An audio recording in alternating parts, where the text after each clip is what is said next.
In my previous video discussing why I think Justin Trudeau and the Liberals' universal dental care plan was going to fall flat on its face, we had gotten some news back that across Canada, very few dentists were actually signing up to deliver the universal care.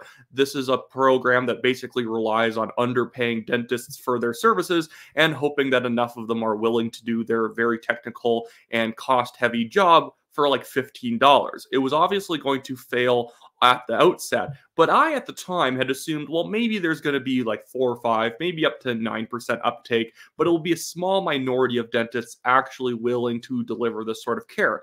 I didn't realize it was as pathetic as it actually was. Here's a clip of Conservative MP Stephen Ellis actually saying what the real uptick rates are. It's 0.6% in PEI, New Brunswick, and Nova Scotia. Look at this.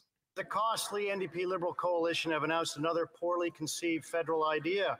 Their dental care debacle is failing Canadians. I have one simple question. How many dentists in Nova Scotia, New Brunswick, and PEI have signed up for the dental care debacle? The Honourable Minister of Health.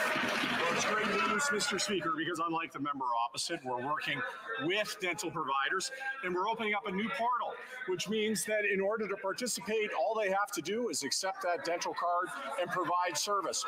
And the dentists that I'm talking to, as we work through these issues of the negotiation, are extremely excited to do what the member is not, which is to make sure that every Canadian from coast to coast to coast gets oral health care. And that means 1.8 million seniors and soon 9 million Canadians who will have the oral health care that they need. Just notice how like boisterous he is about how great their program is, and he's talking to dentists that are super excited. I don't think he realizes that Stephen Ellis actually has the background numbers on the dentists that are participating. Member from Cumberland, Colchester. Well, interesting enough, the Minister of Health of the NDP Liberal government has been singing the praises and photo ops of this program for months now. Their plan is lacking and it's failing Canadians. One simple question once again to the minister. How many dentists in Nova Scotia, New Brunswick, and PEI have signed up for the botched care announcement? I'll actually give him the answer. It's 8 out of 1,107.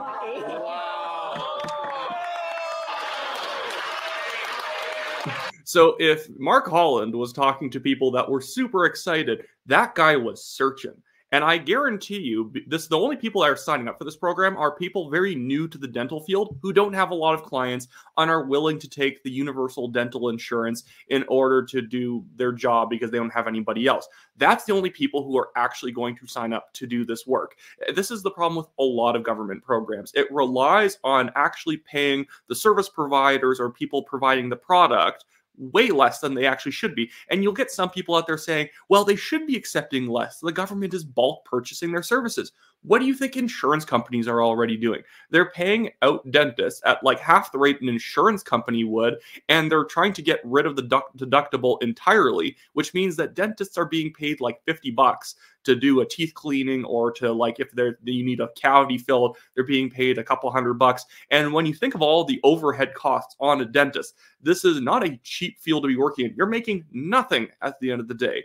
And so the Liberals, this thing is all falling apart, and they're just hoping that enough people think I have universal dental care abstractly, and they never try and access it.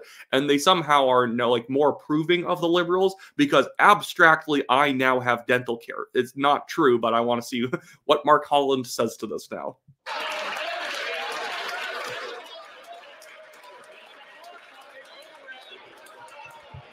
Order. The Honourable Minister of Health. Well, of course, Mr. Speaker, the member opposite knows that we're opening a new portal and that members don't have to sign up, that all that needs to happen is they bring their card and they participate in the program. But here's the truth, Mr. Speaker. Okay, it just ended right there, and I guess he didn't want to answer. When he's talking about this new portal, yes, more people can sign up and get the card to be able to accept universal dental.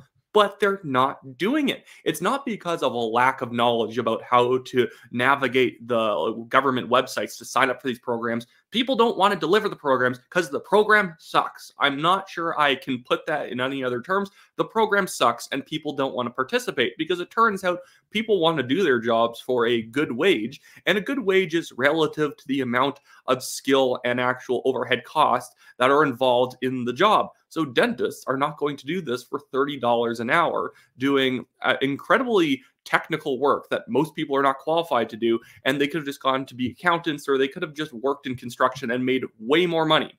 They're basically trying to bully dentists, and mark my words, in the next year, if the Liberals are still around, they're going to try and force dentists to take this care and have to meet quotas for how many universal dental clients they're taking in.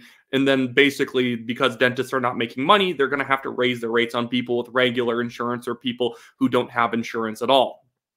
Ridiculous. It really just demonstrates that the Liberals do not know what they're doing, but they want votes, so they're willing to throw money around at just about any stupid program idea possible. Anyways, that should be it for me today, guys. I just want to quickly plug the fact that I, Wyatt Claypool, I'm running for the Calgary Signal Hill Conservative Party nomination. You've heard me talk about it before. If you live on the west side of Calgary, check out my website in the description below and buy Conservative Party membership, WyattClaypool.com. And also there is the TNT and my own legal fund in the description below in the Give, Send, Go link. We have a billionaire developer suing us for defamation. Defamation he has not proven and actually not provided any evidence for over the past 2 years. And our article literally referenced this one guy through a Globe and Mail article. So we hadn't even reported really anything new about him. Yeah, he is somehow trying to sue us for defamation, but not the Globe and Mail, who had reported everything about him a year and a half ago. Absurd, but if you want to help us out, any money in that really does lower the burden of costs on us. We're now up to like $29,000 defending ourselves. Have a good one, guys.